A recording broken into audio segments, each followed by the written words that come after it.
Apa kabar Akbar? Baik, alhamdulillah ya. Akbar sudah makan tadi? Sudah, berarti sudah kenyang ya. Oke, tadi belajar apa Akbar? Bahasa daerah. Bagaimana tadi pelajaran? Susah. Oke, sedikit. Nah, Akbar bapak undang ke sini sudah tahu sebelumnya? Belum. Oke. Akbar bapak undang ke sini itu karena dari catatan pelanggaran Akbar itu memiliki poin yang sangat tinggi. Nah, masalah yang ada pada catatan tersebut yaitu Akbar ini sering terlambat. Nah, apakah betul itu Akbar? Sering terlambat ya. Oke, nah pada kesempatan hari ini Bapak akan melaksanakan kegiatan konseling individual. Nah, sudah tahu apa itu konseling individual? Oke, belum tahu ya. Nah, konseling individual itu adalah pemberian bantuan kepada peserta didik yang memiliki masalah, terus bersama-sama mencari solusi yang bisa mengatasi masalah tersebut. Oke, sudah ngerti? Oke, tapi di sini Bapak minta tetap muka Akbar untuk apapun yang Bapak minta dan menurut Akbar itu bisa diungkapkan, silakan diungkapkan. Dan tenang saja Akbar, apapun yang dibahas pada kesempatan kali ini, kegiatan kali ini tidak akan keluar ke guru BK yang lain ataupun ke teman-teman Akbar. Oke, bagaimana Akbar bersedia untuk mengikuti konseling pada hari ini? Oke, nah Bapak juga minta waktunya ya sekitar 30 menit atau 40 menit satu pelajaran untuk kita melakukan kegiatan konseling pada hari ini. Nah, nanti Bapak akan menggunakan teknik SFTC dan nanti ada juga teknik kontrak berlaku. Nah, sebelum kita memasuki kegiatan inti, lebih baik kita berdoa ya. Nah, berdoa sesuai dengan kegiatan masing-masing. Mulai. Oke, selesai.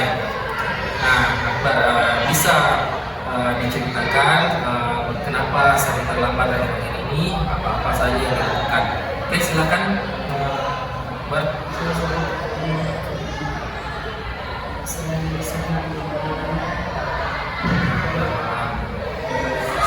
Dari mana Akbar? Dari mana ikut kerja orang tuanya? Tidak, Sendiri ikut sama orang lain. Selain itu apa yang dilakukan Akbar pada malam hari?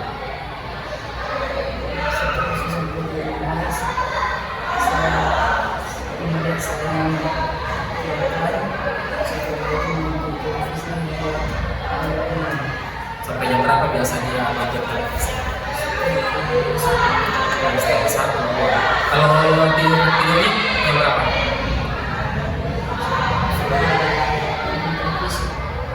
Sekitar jam 1. Oke, kalau bangunnya, kalau tidur jam 1 bangunnya jam berapa?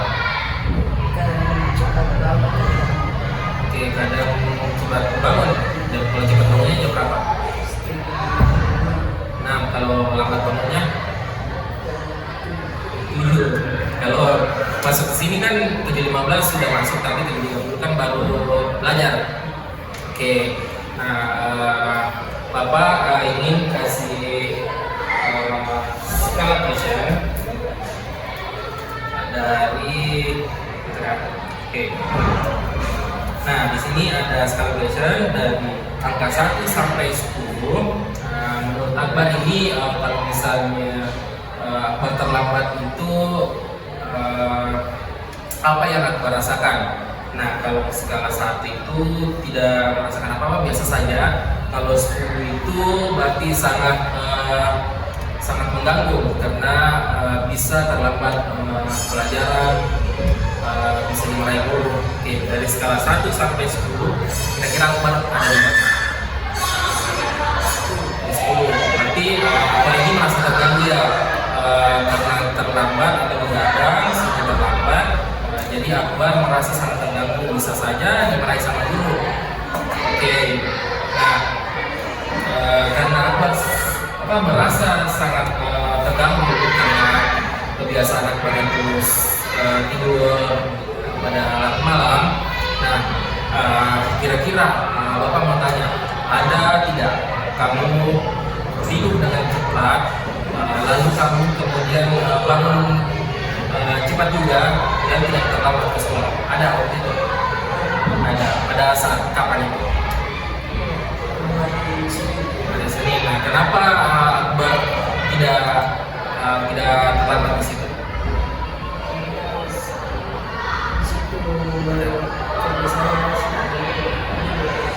Oke, jadi tidurnya itu cepat dan bangunnya juga cepat.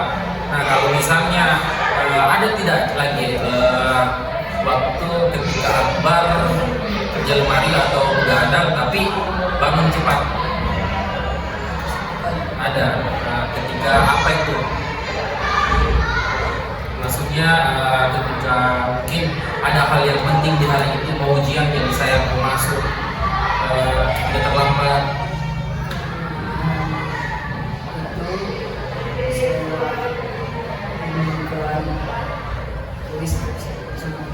Kemana? Oh, Ustaz Gun. Jadi walaupun Akbar ingin kerja malam, tapi karena ada dorongan wisata kebun, jadi Akbar tetap tidak terlambat ya. Oke, nah Bapak mau tahu langkah-langkah apa yang kamu lakukan pada saat itu supaya tidak terjadi terlambatnya? Karena kan kebiasaan kamu itu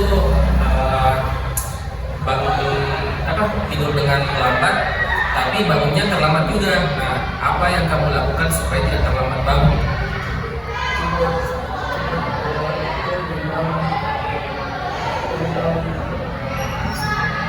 Bangun dengan cepat.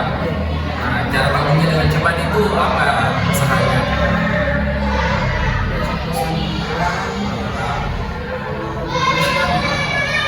Dikasih bangun sama orang tua.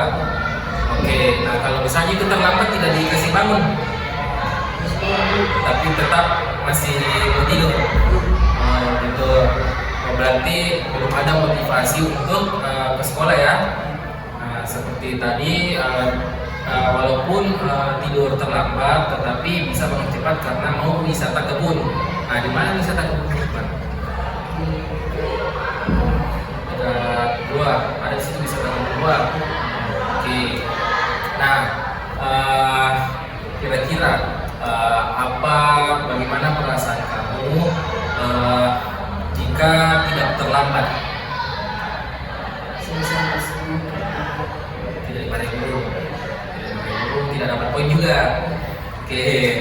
Nah, Bapak lagi mau tanya, kalau dari skala 1 sampai 10, dari skala 1 sampai 10, kira-kira kalau kamu bangun dengan cepat, perasaan kamu, apa yang kamu rasakan? Dari skala 1 biasa saja, sampai 10 itu yang sangat senang sekali. Nah, kira-kira kalau kamu berada di waktu itu yang tidak terlambat, kira-kira kamu ada yang gimana? 10, sangat senang sekali karena tidak terlambat. Nah, berarti Akbar ini mau terus tidak terlambat ya, mau terus tidak terlambat karena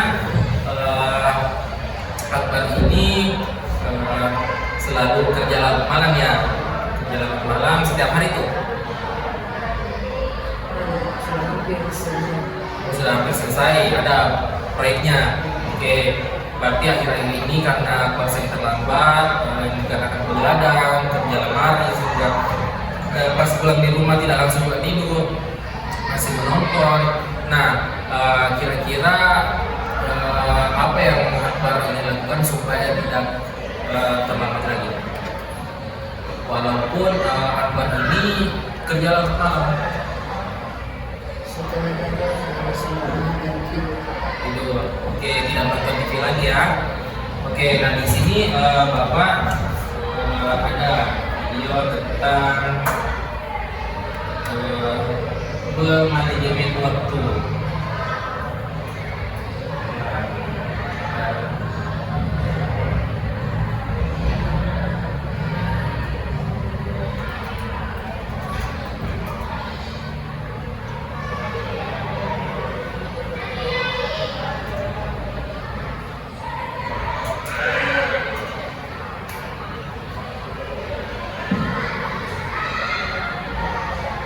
Di sini ada video kita ini. Silakan disimak. Oke, silakan ditonton ya. Disimak. Keputusan dan keputusan dibutuhkan dari beberapa menit hingga beberapa tahun. Waktu adalah salah satu sumber daya yang tidak bisa diproduksi dan tidak dapat diambil alih. Manajemen waktu di dalam sebuah perencanaan kegiatan merupakan suatu teknik untuk mengatur dan meningkatkan penggunaan waktu secara efektif. Salah satu pengertian dari manajemen waktu sendiri adalah sebuah cara untuk memanfaatkan waktu dengan sebaik mungkin, di mana seseorang bisa menyelesaikan pekerjaan dengan cepat dan cerdas. Namun, waktu adalah perkembangan keberadaan dan peristiwa dari masa lalu ke masa depan. Karakteristik manajemen waktu yang sukses tentunya kita harus mengevaluasi waktu, meluangkan beberapa hari untuk mencatat waktu yang telah digunakan untuk mengerjakan tugas sehari-hari.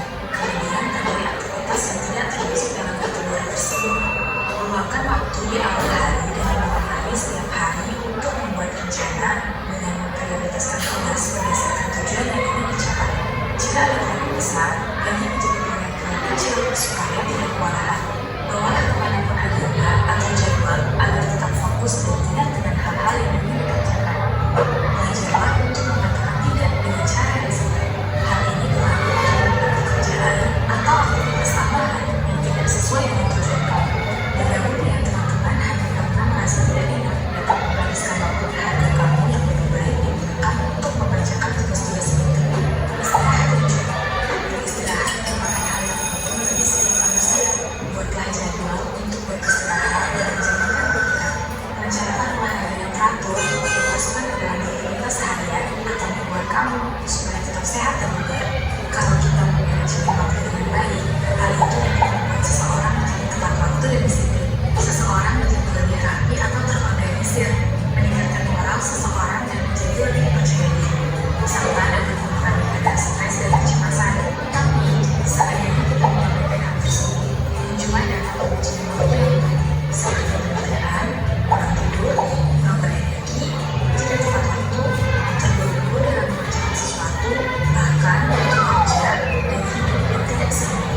Ketika kamu sedang mengerjakan satu pekerjaan dan harus mengalihkan ke pekerjaan lain, cobalah untuk tidak teralihkan. Hal ini akan menimbulkan pekerjaan yang tidak selesai dengan baik dan menghambat produktivitas. Hal terpenting dari manajemen waktu yang mudah merupakan penggunaan energi adalah menggunakannya secara langsung dan tidak hanya diadu diskusikan dan juga waktu ada dalam kendali. Jika kamu akan menggunakannya dengan baik, maka dapat menciptakan peluang yang sangat besar karena pemanfaatan waktu dan efektivitas merupakan penilaian kamu untuk sukses. Setelah tadi menonton video ini, kira-kira apa yang lakukan?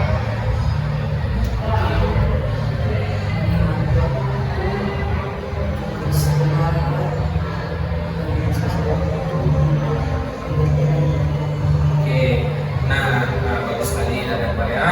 Jadi di sini bagaimana Akbar bisa memanajemen waktunya atau menjadwalkan waktu-waktu ketika sudah sampai jadwalnya ditinggalkan. Nah, di sini untuk Akbar lebih mengontrol perilaku yang Akbar ingin melakukan lagi. Di sini Bapak ada kontrak perilaku. Oke, nah kontrak perilaku ini berisi hal-hal yang apa saja yang ingin kamu lakukan yang disetujui oleh Bapak dan kamu. Nah, nanti di sini juga ada usaha yang akan kamu lakukan dianggap berhasil bila kalau misalnya tidak terlambat lagi. Kalau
bisa menjadi pengontrol perilaku kamu dan tidak terlambat lagi. Oke, sini Bapak tanda tangan ya.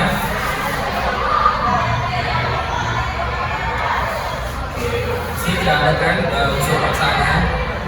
Oke, nah jika bagaimana usahamu bisa dianggap berhasil. Nah, perubahan apa yang akan kamu lakukan pada usahamu ini? Misalnya jika kamu itu tidak terlambat tidur lagi, nah kamu terapkan di situ melakukan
tidak terlambat lagi atau berhasil melakukan apa yang sudah kamu ingin setuju lakukan.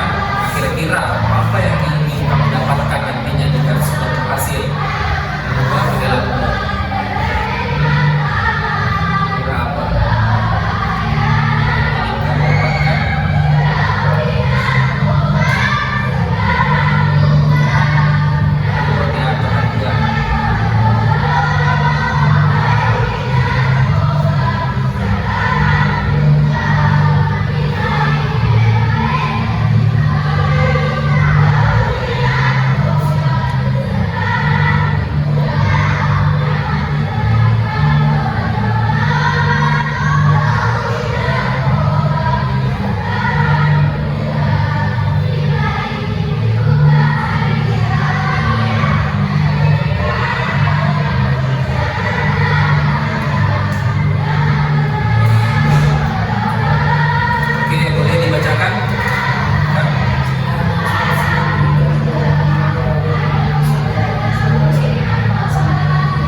Kira apa yang kamu dapatkan?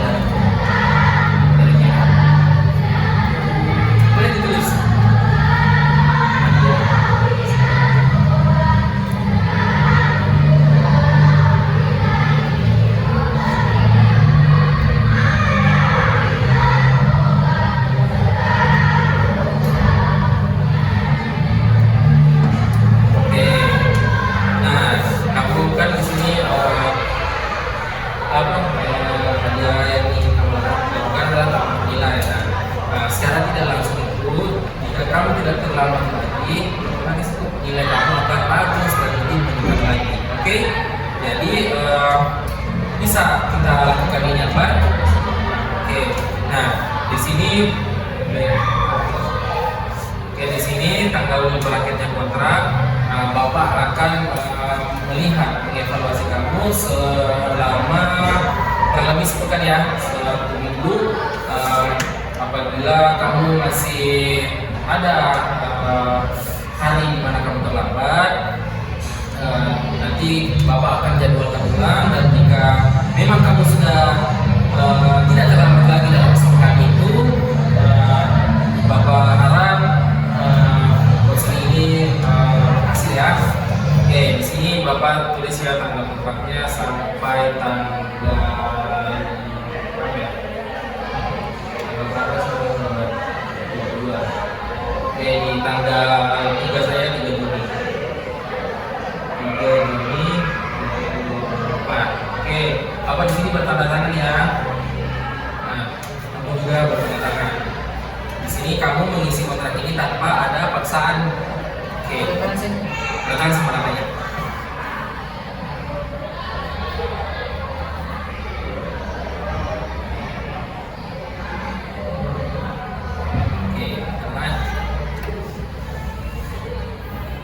Oke, terima kasih ya Pak. Bapak simpan ini sebagai kontrak perilaku yang akan kamu ubah, dan Bapak harap kamu bisa melakukannya selama sepekan ini dan bisa memanajemen waktumu sebagaimana kamu bekerja pada malam atau hal apa saja yang kamu lakukan dalam 24 jam itu. Oke. Nah, bagaimana Akbar? Saya ingin bertanya, bagaimana perasaanmu setelah mengikuti konseling individual ini? Saya akan yang setiap tulis Oke, itu tadi ya. Nah, untuk perasaannya setelah mengikuti kegiatan layanan ini, nah, merasa plong, sudah bercerita dengan BK, atau merasa gimana ya, tenang lagi karena sudah menceritakan apa saja yang menjadi Bapak di sana. Bagaimana perasaannya? Senang ya mengikuti layanan ini. Oke, Bapak harap juga apa yang disampaikan di sini tidak keluar ya kalian. Bapak juga berjanji tidak memberitahukan ke lain maupun guru BK itu sendiri. Nah, ini kan Akbar itu sebagai tanggung jawab Bapak sebagai siswa binaan Bapak. Sebelum kita mengakhiri kegiatan layanan ini, apabila nanti misalnya Bapak melihat dalam sepekan ini Akbar masih belum berubah, Bapak akan mengundang Akbar lagi.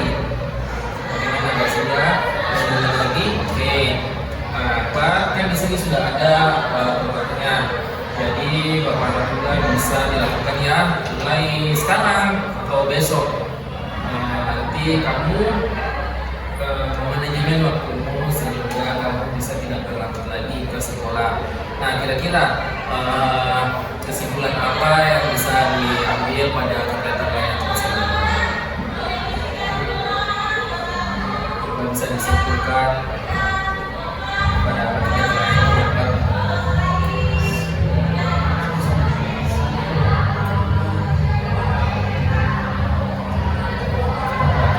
Sudah bisa bebas bekerja dengan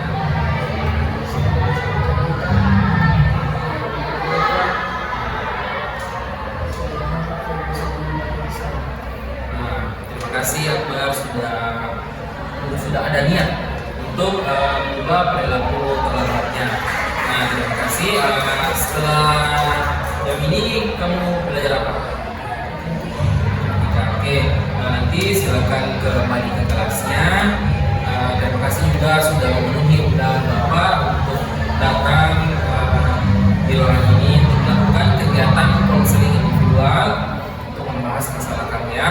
Mudah-mudahan apa yang terjadi sebelum-sebelumnya kamu bisa berubah ya, lebih baik ke arah depan. Oke, terima kasih Akbar.